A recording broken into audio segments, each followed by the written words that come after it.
Hello, what's up mga Kabins TV? May panibago tayong video. Tuturo ko sa inyo paano mag-install ng car alarm sa inyong sasakyan.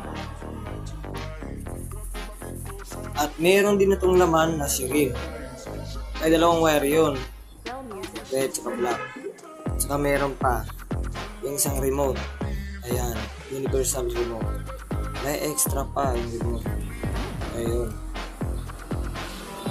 Ayan. Mga Kabins TV, ito din yung module niya. Ayan. Tapos,